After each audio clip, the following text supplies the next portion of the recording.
in people's lives, there's only maybe a half dozen, 7, 8 categories that really matter. Most people, they major in minor things. They focus on stuff that doesn't matter. They know more about this celebrity going in and out of rehab than they do about their own personal development. But I look at and say, if you look at your body, without that, everything else is out the door. You don't want to be richest man in the graveyard. That's not going to do it. If there is energy, if there's vitality, if there's strength, it's going to show up in your relationship. It's going to show up in your business, show up in your life. That's an area you got to master. You can't dabble. It's too important. Emotions are everything. I mean, you got a ton of money, everybody loves you, and your primary emotions are pissed off and frustrated, then your life's pissed off and frustrated. It doesn't matter if you got $1 billion or 1 million people loving you, your life is not great. Relationships, intimate relationships especially. It's where the most juice in life comes from. It's where the most pain comes from most people. It's worth mastering instead of dabbling. Really looking at what are you going to do with your time? And mastering your time. Instead of having a checklist, you cross it all off, you can mistake movement for achievement. I want to squeeze out of that time what matters, that creates value for me and for everyone I care about and love. What about your career or your business and the mastery of that instead of dabbling? Most businesses are dabblers. That's why they don't make it. 96%, in any 10-year period of time, 4% make it. That doesn't even mean they're profitable. And it does not mean they're enjoying themselves, all right? Or they're getting anybody else to feel good. Really mastering money, so that it's not a question in your life. You can do and be and give and share as much as you want. You're not stressed about it. You live in a place of abundance. And then spiritually, really, I think, I don't tell people what to believe spiritually, but I believe that ultimately, whatever you believe, you got to live it, and it should lead to growing and giving. If you're growing, you feel alive. If you're giving, you feel 10 times more alive. And I think if someone can celebrate and give, then that's spiritual state. So to me, those are the areas I look at mastering. Business, for sure, but it's the areas of life that matter most, and most of where we spend our time doesn't make people feel fulfilled. That's why the average person is not fit and healthy. The average person is not in a relationship where they have tremendous passion. I'm not a dummy, I'm not a positive thinker, I know the truth. The average person is not successful in business. The average person is not earning what they want to earn. But you know what? Very few people have those things, but a few do. A few are happy, fulfilled, spiritually alive, financially strong, their business is growing, they have passionate love affairs, and I'm obsessed with finding the few who do and find out what they do different and teaching to everybody. Everyone's going to measure themselves differently because everyone values things differently. Some people value success or significance. Some people value love more. Some value just basic levels of certainty. So when I look at the specific metrics, I really look at metrics of what are the things that need to be measured to know if your life is going to work or not.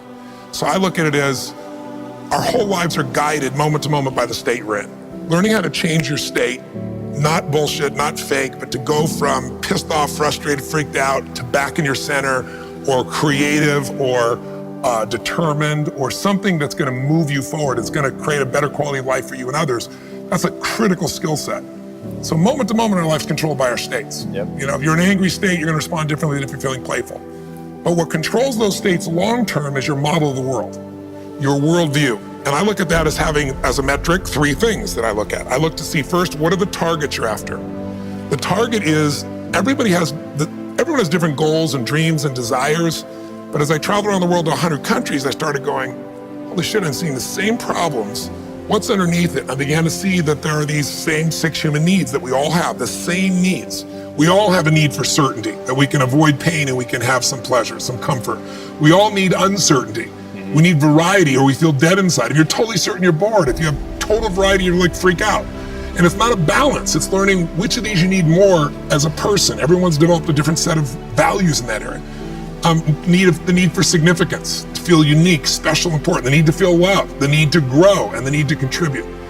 Some people value certainty at the top of their list. That's their center of their target.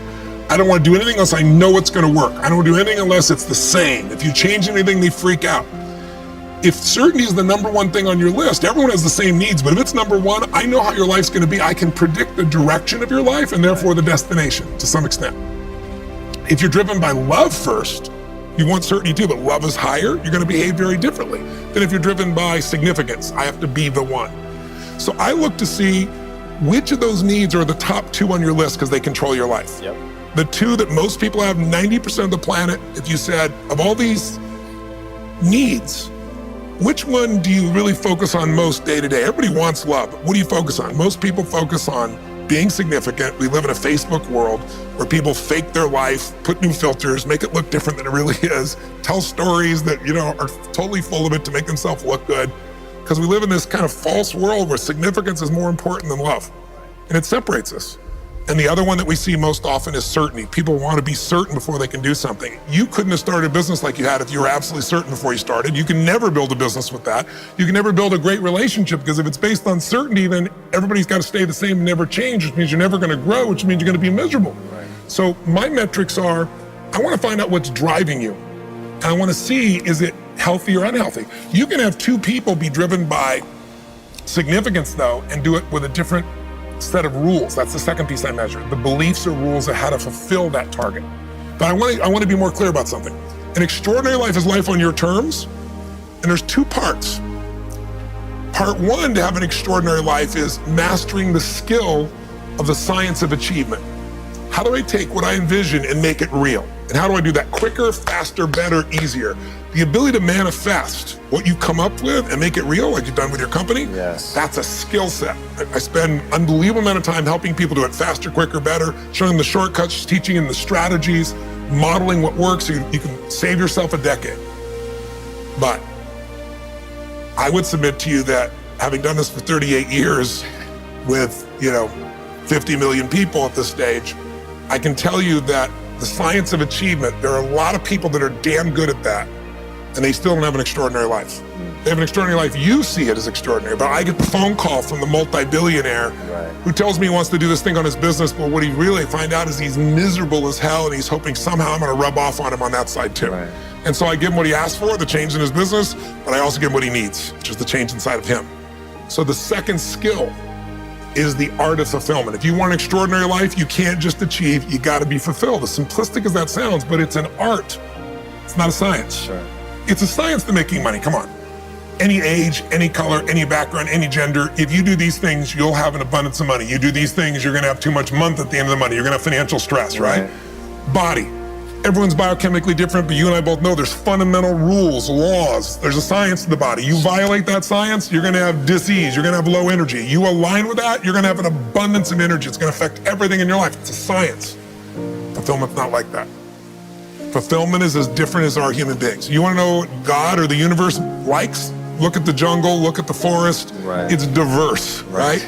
So most people think, well, I wanna get that, because they've been modeling somebody else, and that might work on how to achieve something. It'll never work for what to fulfill you. How many people you know, like you, got what you thought you wanted and you weren't fulfilled? Right.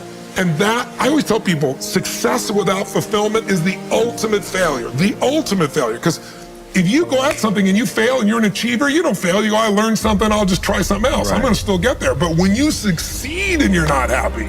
So a perfect example of this, I mentioned in the seminar you were there because it hit me about a year and a month ago, we lost what I consider a national treasure, Robin Williams.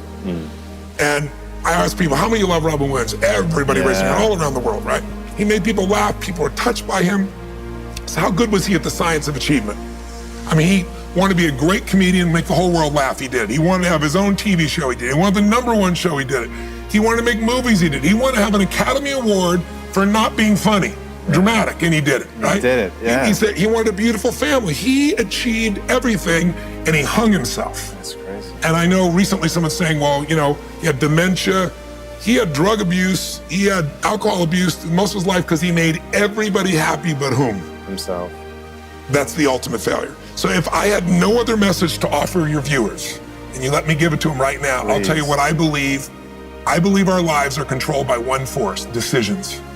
I certainly believe in force greater than myself, call it God if you will, grace, whatever you want to call it, the universe. But I also believe it gives us choices. And the decisions we make control us much more than the conditions we meet. It's not the conditions, it's your decisions. Decisions of what to believe, decisions of what to do, decisions of what to give. I say to people, think about, look back 10 years ago, 5 years ago, 15 years ago, and think of a decision you made. That if you would have made a different decision, you'd have a totally different life today. Better or worse, I don't know, but totally different. The most important decision you can make above any on the face of the earth is deciding that no matter what happens in your life, no matter what happens, you're gonna live in a beautiful state. The decision to say, I am not going to suffer. That if suffering arises, pain's one thing, suffering's another. Suffering is when you're like, suffering could be worry, it could be anger, it could be frustration. It's anything that takes you out of a beautiful state. And here's what people don't get. You can end suffering by stop focusing on yourself and focus on something you want to serve greater than yourself. Your children, your wife, your mission, your life. You can get out of it in an instant because the nature of the human mind is to constantly compare things. Your mind, your brain is a 2 million year old device, and it is not designed to make you happy. It's designed to make you survive. Right. And that's why it's always looking for what's wrong. But it used to be what's wrong, a saber-toothed tiger, so I can protect myself. Now people are worried about what people think about them, or do they have enough money when 2/3 of the planet lives on $2 a day, and you're making $38,000, you're rich. The poorest of the poor in our country are considered rich. I'm not saying they should stay that way. Right. But you can only build on success. My goal would have you consider something. Life is short. We don't know how short it's going to be. But if you only had a week to live, I bet you wouldn't allow yourself to suffer over little crap that makes you crazy normally. I think you would probably spend time with those you love. You would do what you love. You'd take awe in a sunset.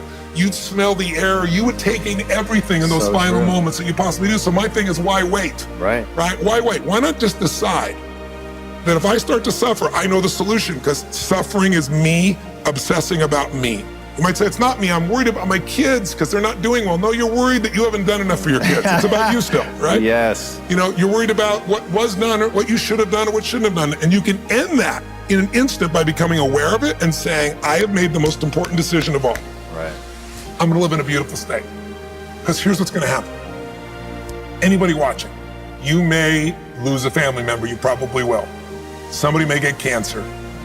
Your business the government might change the rules. They might change things radically that you can't even do anything about it. You might go bankrupt. You might get divorced. I'm not saying anybody will, but no one knows what's gonna really happen in your life. Life's full of uncertainty, but here's what you can know.